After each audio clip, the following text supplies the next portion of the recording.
Hey guys, welcome back to another video.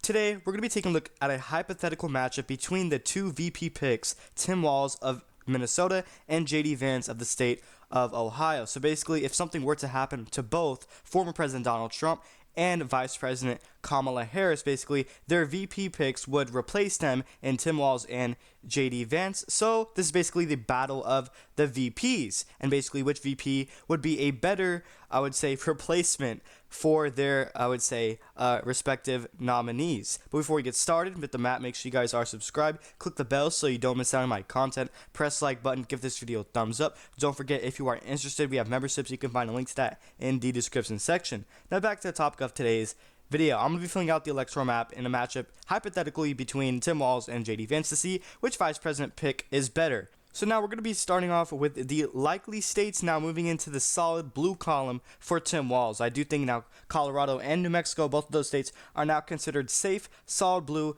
for Tim Walz, who is the governor of Minnesota. I think both these states are really trending towards the left, especially Colorado. Also, you have Albuquerque, Democratic stronghold county in the state of New Mexico, has a lot of white liberals. It's really hard for JD Vance to overcome the votes and there. But obviously, both of these candidates, JD Vance and Tim Walz, are pretty much, they do better in the Rust Belt states, those blue wall states like Wisconsin, Michigan, Pennsylvania, especially Minnesota for Tim Walz. And so when it comes to some of these southern states, like these border states, both of these candidates don't really do much to connect with these voters. So they'll be stronger with the northeast part of these states, I would say.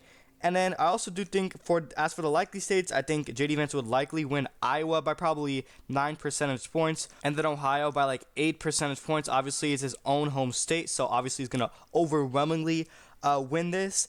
And then you have the likely states for Tim Walz. I think Minnesota, obviously his own home state, he'd probably win that by like almost like 10 percentage points, I would say. I mean, he won it by like 7 points in the governorship when he was running for governor.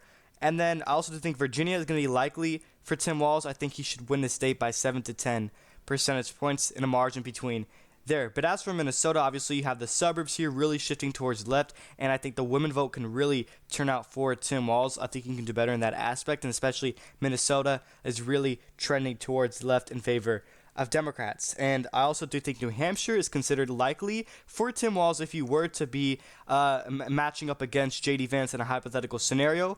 I just think New Hampshire would be out of reach for somebody like Vance. I think Tim Walz would perform very well in that state. Has a lot of college educated voters, and that group specifically really pans out well for Democrats. And then we have a couple more likely states for JD Vance. I think Texas is going to be likely regardless, as well as Florida. Both these states are really trending towards the right. Actually, Florida is especially, not so much for Texas, I shall say. I think places like Miami-Dade County flipped a blue to red to DeSantis in the midterms back in 2022, especially Hispanics specifically. Cuban Americans are really shifting towards the right in the state of Florida. So that's basically a lost cause for whoever the Democratic candidate pretty much is. It does not matter. Florida is pretty much locked on for any Republican. The entirety of the state has abandoned the Democratic Party. And then you have a state like Texas, a border state, and I would say that's not really a winning issue for the Democrats, no matter who the candidate is. In this case, it's going to be Tim Walz. And now moving on to the lean states for both of these candidates, starting off with Tim Walz, I do think Michigan is going to be considered lean for him. Obviously, like I mentioned earlier, he's going to do better in some of these Rust Belt states, basically the region where he's from, obviously Minnesota. I also do think Arizona is now in the lean Democrat column for Tim Walz if this were to be the matchup hypothetically against JD Vance. And that's pretty much all the lean states for him. So let's start off with Michigan. Obviously, Detroit and the suburbs here are really trending towards the left, especially just like in Minnesota, a lot of these Rust Belt states. And also, the women vote can really help someone like Tim Walz. And I just think, by the way, Michigan was the bluest Rust Belt state of the three in 2020. It voted to the left of both Pennsylvania and Wisconsin. Biden almost won this state by nearly 3 percentage points. So considering that Michigan is the bluest Rust Belt state, goes to show you that this will be probably the bluest again in 2024, and so it will go to Tim Walz by probably a couple percentage points. And then as for Arizona, this state's actually getting bluer, believe it or not. Maricopa County flipped to Biden just 4 years ago, and they just elected a Democratic governor, Katie Hobbs, in 2022 for the first time since I believe like 2009. Also, they have a Democratic senator, obviously Mark Kelly. So honestly, statewide, Arizona is a really blue state, and don't get surprised in the future if they keep electing Democrats. And obviously, you have a lot of neoconservatives. I would say the establishment, the rhinos, is what they're called in Arizona. And that's a big majority of Arizona's Republican Party. And they vote blue sometimes. And that's what really helped Biden win the state back in 2020.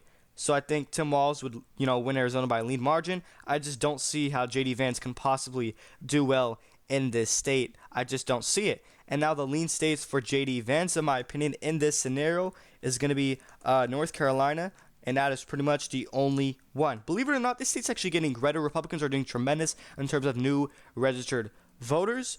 And as for the tilt states for both of these candidates, actually starting off with Tim Walz, I do think Wisconsin and Pennsylvania are going to be considered tilt for the governor of Minnesota, Tim Walz. I think it will narrowly go to him if this were to be, obviously, a hypothetical matchup. This is basically a fun video, not really realistic. But as for Wisconsin, obviously, it's going to come down to the 20,000 voters that Biden won this by just 4 years ago. And I think Tim Walz probably would do better than Joe Biden in this state. Obviously, he's from Minnesota, and that borders a state like Wisconsin. And so I think he can really do better and perform better than Biden and run up the numbers in some of these stronghold Democratic counties like Milwaukee. And if J.D. Vance does not get high turnout in Green Bay, or if, he loses Door County, which Door County is very important, then Tim Walz is probably going to win this state. But as for Pennsylvania, obviously you have Philadelphia, the Pittsburgh suburbs, extremely important. I think the entirety of this election really comes down to the suburbs, not the urban areas, not the rural areas, but it is the suburbs. And if Tim Walz is able to hold on to Erie County for the Democrats and also run out the numbers in Centre County, Biden won that county by like 4 to 5 points, as well as hold on to Northampton County, which Biden narrowly won by 0.7%. I do think Tim Walz is going to do better than someone like Joe Biden in these Rust Belt states. And so with that being said, the tilt state for J.D. Vance, both of them are going to be Nevada and Georgia.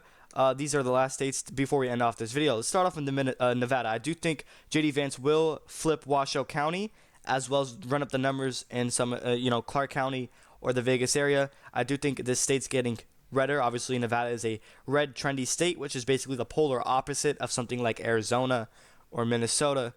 And so with that being said, I do think he will do better among Hispanic voters in the Vegas area. That will be key to his victory in there. And as for Georgia, I do think Tim Walz can possibly perform better in this hypothetical scenario, but still not going to be enough. I do think J.D. Vance will be in the narrow winner, especially considering that I believe Georgia lawmakers or legislators are passing new election laws, which are very strict. So that can only go in favor of J.D. Vance.